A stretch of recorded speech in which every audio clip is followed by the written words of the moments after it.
All right, we are live. Welcome back. We are going to be talking about solving multi-step equations.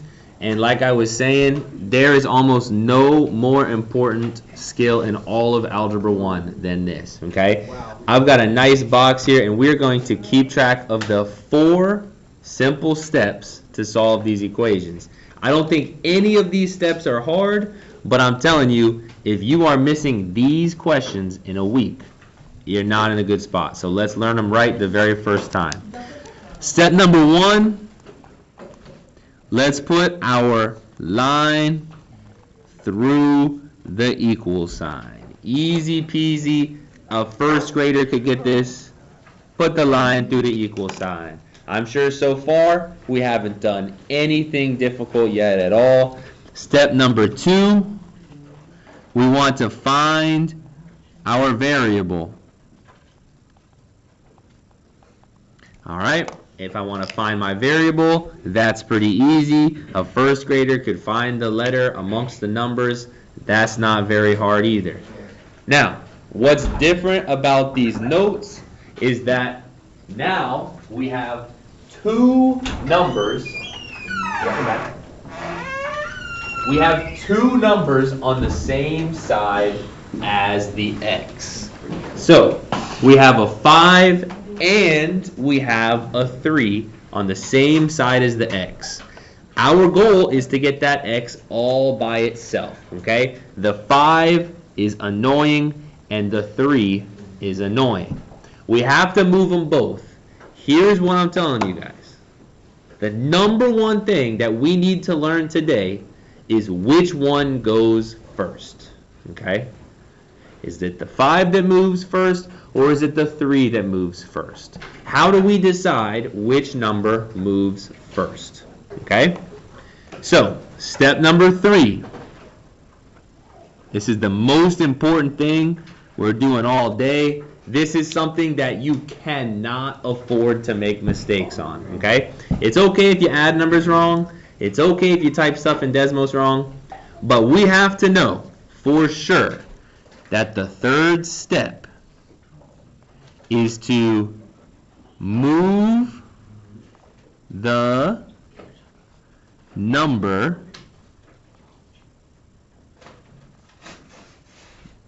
that is not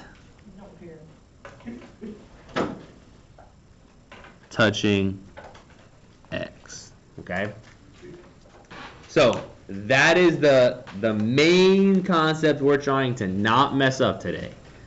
We want to put our line through our equal sign, easy. We want to find the variable, easy. And we're going to move the number not touching x first. So look at these 2 numbers. There's a 5 and there's a 3. In fact, a negative 3. Which one would you say is touching the x? Right. This 5 is touching the x, and we would even call that multiplication. And this 3 is not touching the x. How would you say that this 3 is connected to the x? Is it adding, subtracting, multiplying, dividing? Right. This is the one that's not that. And so I'm even going to put add / subtract. Because, you know, whatever. It could be adding or it could be subtracting. If you look at number 2, it's adding. So sometimes it's adding, sometimes it's subtracting, whatever. Okay? We always need to move the easy stuff first, which means we're always going to move this extra number without x using adding or subtracting first. So, long story short, cool. Are we moving the 5 or are we moving the 3? We're moving the 3. Excellent. And this is not a complicated process. You already know how to do this, okay? How do you move a minus 3 to the other side? You do a plus 3. Easy, easy, easy. Plus 3. And whatever you do to one side, you gotta do it to the other. Easy. Plus 3. Plus 3. And once we set it up like that, we have our minus 3 plus 3. And what is minus 3 plus 3? 0. Cancels out. That stuff's gone. That stuff's done. Little bit of extra talking. Let's settle it back down for me. Again, these notes are crazy important. Okay, so the 3 and the -3 have canceled out. Now, I really want to emphasize that don't forget about your equal sign. Let's keep track of that equal sign. You don't have to write it first, but if you start a question with the equals, you need to finish the question with the equals too. There's nothing that can get rid of your equal sign. On the right side, we have -13 plus 3. You can just use Desmos, -13 plus 3. And what do we get? -10. Easy peasy, -10. What's up? Is there going to be a point in we have to do this manually? On paper? Yeah. Yeah, right now is the point you got to do. Like the test. The classwork today, piece of paper. And you have to write out all this work every time. So don't get used to just Googling it or using Desmos some creative way to find the answer. You got to write this stuff down. Okay, on the left, we had our -3's cancel out, eliminate. And so what's the only thing left over on the left? We still have 5 and x left over. So far, we have not done very much. We put a line through an equal sign, we found the variable, we moved the number not touching x, that was a 3.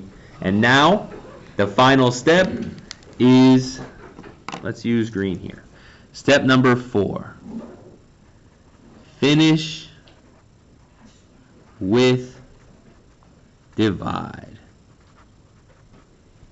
Our last step of every question for about a month. Finish with divide. So, if we're going to finish this question with divide, what are we going to be dividing? Right, here's my x, get rid of the 5, divide it by 5. Whatever we do to one side, we have to do to both sides. When you have a 5 on top of a 5, cancels out. Does anybody know -10 divided by 5? That's right, -10, question mark, 5 is -2. Sounds good. X equals -2. All right, we went a little slowly on question number 1. None of these steps are difficult. Line through the equal sign, first grader could do it. Find the variable, first grader could do it. Move the number not touching x. That was literally on yesterday's test. We already know how to move a number that's not touching x. And then finish with divide. There were also questions like that on yesterday's test. So none of this is new. We just have to do it in this order. Particularly, dividing comes last. All right, let's go to number 2. Let's go a little faster. Step 1, line through the equal sign. Easy. Step 2, find your letter. Easy.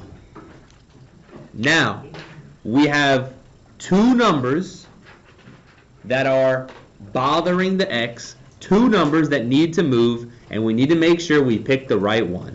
Are we moving the -2 first, or are we moving the 9 first? 9. It has to be the 9. And why did you choose the 9? Because it's without the x. Because it is the adding and subtracting one. And we're going to always move the easy stuff first. If it's a +9, how do we move it? Subtract. -9, -9, of course. And what is +9 minus 9? 0, of course. What do we have on the left side? You got to write down 2x. We have a -2x, don't forget the negative. And what do we have on the right side? 4. Gesundheit, -12. If you type it in on Desmos, it says -3, -9 makes -12. I thought negative minus the negative. Negative times a negative. Right. If you're in debt and I'm in debt, together, we are still in debt. Just because we're both in debt doesn't mean all of a sudden we're rich. Okay, we're almost done with this question. We moved the first number. Now we need to finish. What do we always finish with? Divide. Dividing. We're going to divide both sides. Here's something that we might still be a little shaky on. What do you need to divide by? Nice choice. It has to be a negative because the 2's have to cancel and the negatives have to cancel. So does anybody have my final answer for question number 2? -6. I mean, my fault. Positive 6.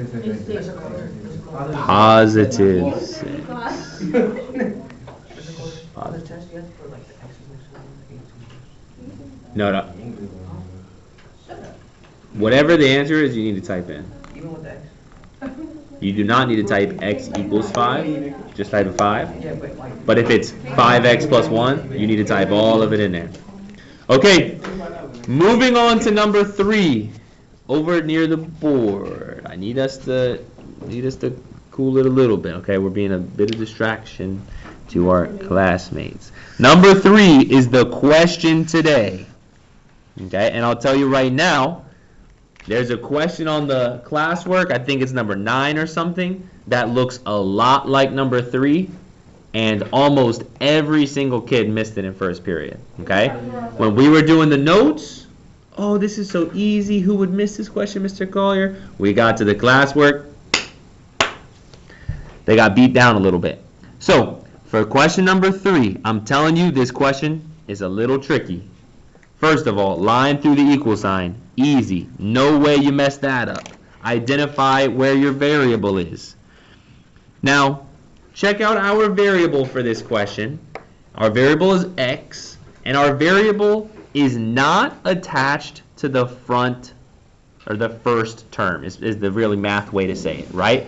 For question number 1, the x is on the first term. Question number 2, the x is on the first term. Number 4, the x is on the second term. And for number 3 as well, it's on the second term. Now that's not that big of a deal, okay? Yeah, come on up here. That's not that big of a deal. What's up? I'm not quite sure, but I think you're onto it. Now, looking at number 3, our x is on the second term, but really the scary thing is this negative here, because let's make sure we're super clear about this. Is this negative attached to the 8 or is the negative attached to the 4? It only attaches to one thing, and it is the 4, right? So if you look at the 8, do you think this is a positive 8 or a negative 8? Positive. It has to be a positive 8 and a negative 4. That's the first mistake that we can kind of fix right away. A lot of people see this and they say, oh, it's a negative 8. But that's not how it works. Negatives are always in front of the number. Okay, looking at what we have here, we identified the variable. We need to move the number, not touching the x. We need to wait, save divide for last. So are we going to move the positive 8 or the negative 4 first? We're going to move the positive 8 first. Now, here's a second time you might make a mistake on a question like number 3. Okay? What is the opposite of a positive 8?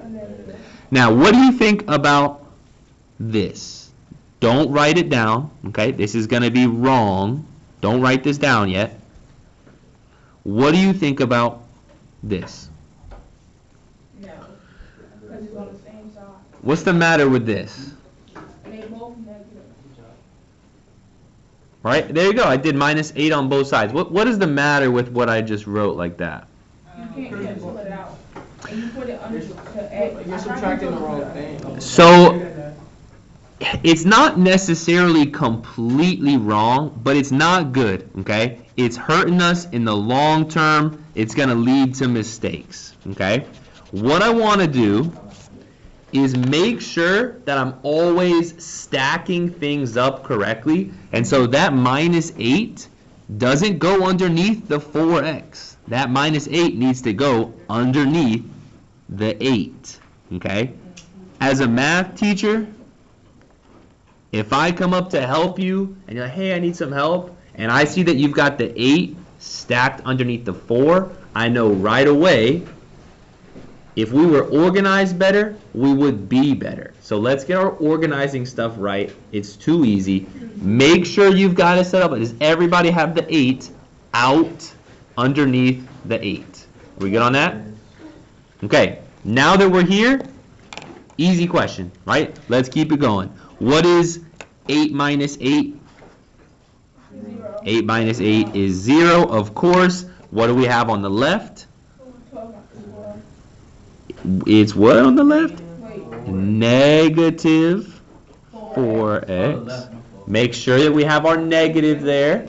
Oh, I got you guys. Maybe we're thinking about the right. Now let's go to the right. 12 minus 8 is 4. And I'm thinking that, somebody was on to it. What do we do to finish every single question? We always finish with divide. I'm choosing a negative 4 so that my negatives are gone and my 4 is gone. Final answer, x equals, let's have Desmos help us out. No reason to not use Desmos. 4 divided by negative 4 is negative 1. All right?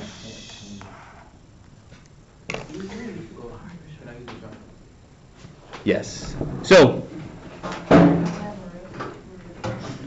looking at question number 3, again, I had a lot of people in first period who were saying, oh, number 3 is easy, Mr. Collier. The classwork came around, didn't go so hot for him, okay? It's all about this negative. That negative is not touching the 8. That negative is working with the 4. The 8 is a positive. Okay, I think we're doing well. Let's try number 5. This one's on you. Give it a shot. The first 2 steps, draw the line, find the x, and then that third step is the one we want to get right. I got it. Okay, if you got the answer, let me check it out. Let me check it out. You're going to have to write more than that, because number 6 is wrong. Oh. I need you to write You all said of number this 5. stuff down. Oh. I said number 6 is wrong. But you gotta write more than that. Mr. Carter? If you got some fancy trick to doing it, My finger right in there. that's right. Work on number 5 now. Excellent. Excellent. Am I on work? Sorry. Then write number 4 down. I'm just trying to know number 4. What's number 4? You got to end with divide. So what did you do? I'm not done. Yeah, but doesn't look like you're ending with divide. I'm not done. This is dividing. That looks like minus. Doesn't that look like minus? Is this better? Yeah. No, we don't like that sign. Do a fraction, Gordon. What is that? My number 4 correct. Am I on the right track so far? It's only 2, look, 4. Yes. Looks good. We're working. Let's check out number 5. Nice. Nice. Nice. We'll talk about it. You knew me. Got it. Not quite. You did this stuff. Nice job. Nice job. Nice job there. I know you got it. Alright. Sorry I didn't make it over to the people in the last row. Do me a favor over on the sideboard. It's like second time I'm asking you. We got 2 questions left. Thank you. Okay. Number 5. Line through the equal sign. Identify the variable. Okay. If you're trying to do this without writing it down, I'm telling you, in a week, there's going to be 3 more steps. And it will be impossible for you to do it in your head. It is going to be impossible for me to do in my head. Write this stuff down. You're not being cool by by skipping it out. Okay, what's cool is getting good grades. I'll tell you right now. What's cool is getting hundreds on tests, hundreds on quizzes. Period. So number 5. What's our first step? Are we moving the 3 or are we moving the 9? The 9 has to go first. How are we going to move the 9? Plus 9 plus 9. Easy. Nice. Negative 9 plus 9 is 0, and 9 plus 9 is 18. Love it. On the left, what do we have? Bring down the 3x. What do we always finish with? Divide. And what are we dividing by?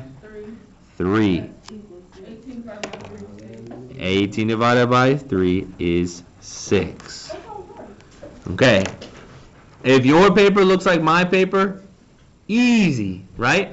No sweat, we got it. If your paper is trying to be cheeky and trying to skip steps and, oh, I know it works like that, you're just kind of wasting your own time, okay? You're just making yourself worse on purpose, which is not a good strategy for the first 2 weeks of algebra. What do you got? X equals 0 on number 6, right? Ooh, check out number 6. If I put a line down my equal sign, if I find my x, do I move the 5 or the 11 first? The 11, how do I move it? Minus 11 minus 11. What is 11 minus 11? And what happens over here? 0. So x equals 0. All right. Here's a question for you. What is the number in between positive 1 and negative 1? 0. 0. Right? 0 is a number. 0 is a legit answer. 0 is a legit number. 0 is not a banned number, right? I mean, we need to give some respect to my number 0 here. Okay? Let's call your 0 a real number. So there are different classifications for numbers, and 0 is certainly a real number. And it is certainly an integer, but 0 is not considered a whole Real number. numbers like real numbers, integers, and like.